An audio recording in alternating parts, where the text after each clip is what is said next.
was you give them the tool that makes it easier. It's kind of in a nice way, the Skinner box, right? Because you give them something that makes managing their social easier. It is very intuitive, but then it also has content coming into it, and that's the part where it's like the Cyrano de Bergerac that when you have somebody speaking for you and you're posting and it's taking just literally a few seconds or a couple minutes, and you're posting out here's a great post on some information, here's a resource, here's a link, and it's all sounding really great and really smart and really kind of on point, and it's helping you grow your networks, people talking about you and sharing your information. Are they going to cut that pipe off? No, they want that content. They're dying for that content. You're making them sound better. So that's why they're using the tool. But in using the tool, that's the thing that's providing all the information back.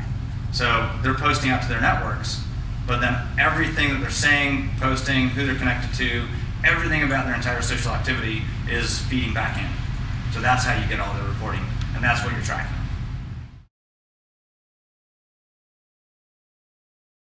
And what those were designed is to be the very basic elements of this, which is to make managing multiple accounts easier.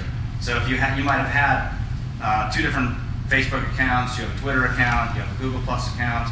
How do you have one thing you log into to make posts and decide where they go? That's what those tools do. Those are designed for the personal, individual use. So if you're an individual and you weren't connected in any way to an organization, that's what you would use.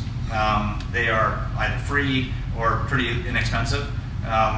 It includes those capabilities, so it gives people the ability to manage multiple accounts, but it also adds them into a much larger corporate infrastructure. So if you have 30,000 reps or 30,000 distributors that are using Hootsuite, that's awesome. Their lives they're able to manage social a little bit easier, but you still have no idea what they're posting. So if somebody says, this company that I just started representing is the worst thing in the world, and they juggle cats and torture people, you don't know anything about it. So you would have to try to stand up a listening tool like Radiant6 or a host of those, Alterian, to try to listen to the overall social web and try to pick some of that stuff up. That's a very inefficient way to do it. I'm not saying there's listening tools built into some of our stuff that you can listen for competitors' names, competitors' products, things like that. But it's not a direct pipe of reporting. So that's kind of one piece of it's a solution for a personal world as opposed to a solution for a corporate infrastructure.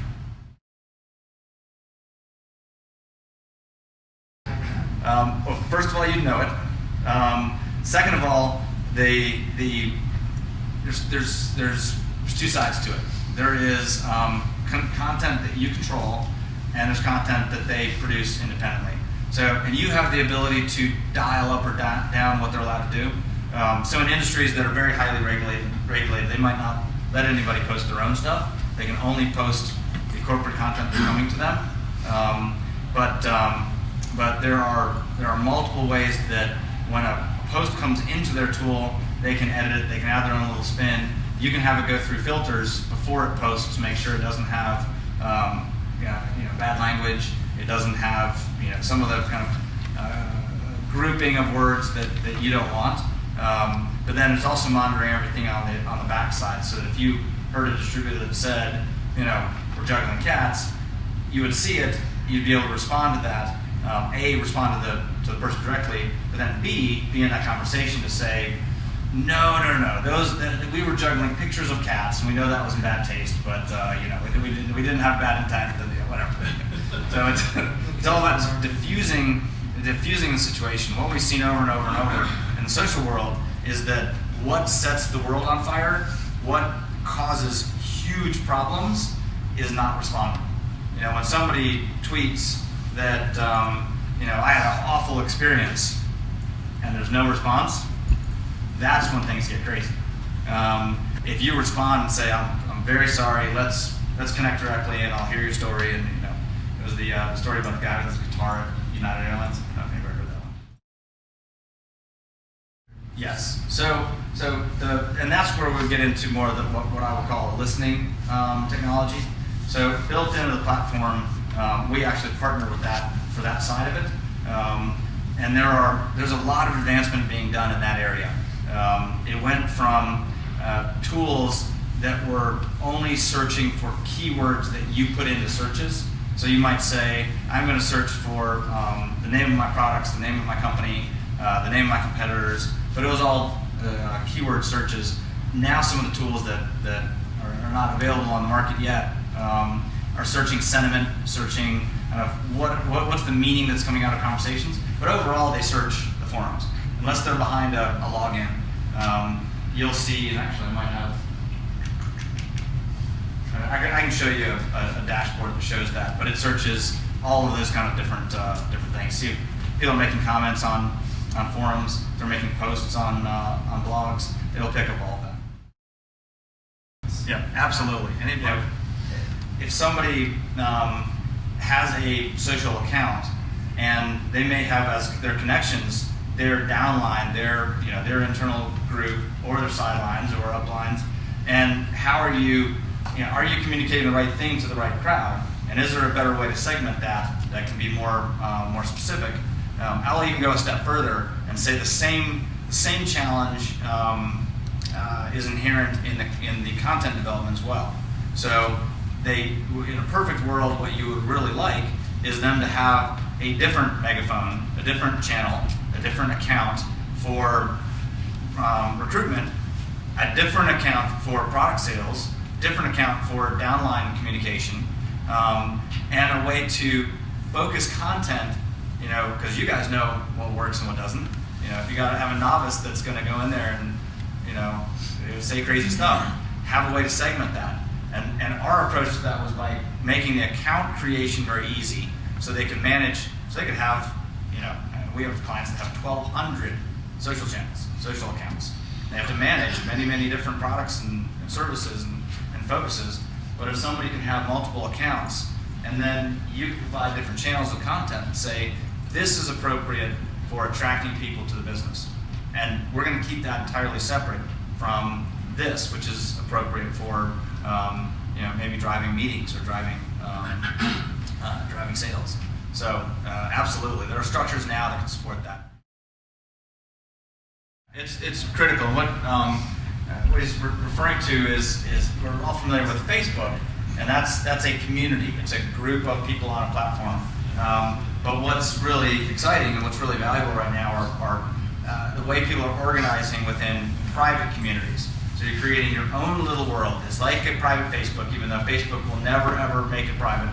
It's creating your own little kind of private world for your company or for a group of people, and they can communicate very similar to how they do in Facebook, with many people connecting with many.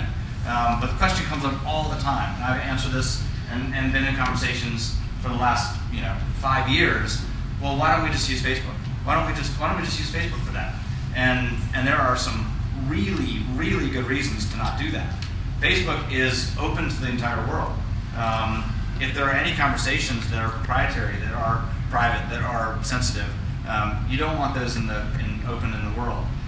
Some of the other factors that are driving private online communities are the ability to control the environment.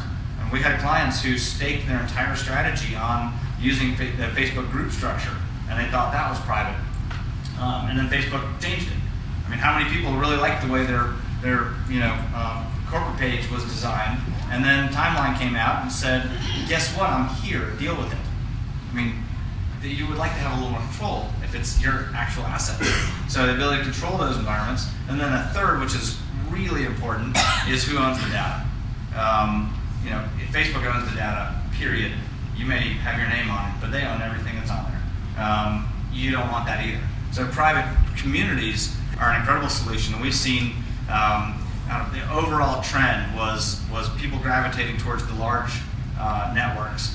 And then they get so large, it's like all of a sudden moving to New York and you don't know anybody. It loses relevancy. So then you start to organize yourself in niche communities. You are, live in Little Italy, or you are from the Bronx, or you are into yachting, or you have to create meaning. That's what us as humans have always done. There's a reason why we live where we live, why we group with people we group, and private communities can provide an incredible opportunity to do that. So the difference between what is Facebook and what is a private community is very dramatic, and I'm very much in the camp of leveraging the online communities to create better communication, create a more dynamic conversation within your entire audience. Feel free to contact me if any questions come up or there was anything that you didn't want to ask in the public forum. I'm happy to take any questions. So feel free to message me, and I look forward to connecting with a bunch of you. All right, thank you very much.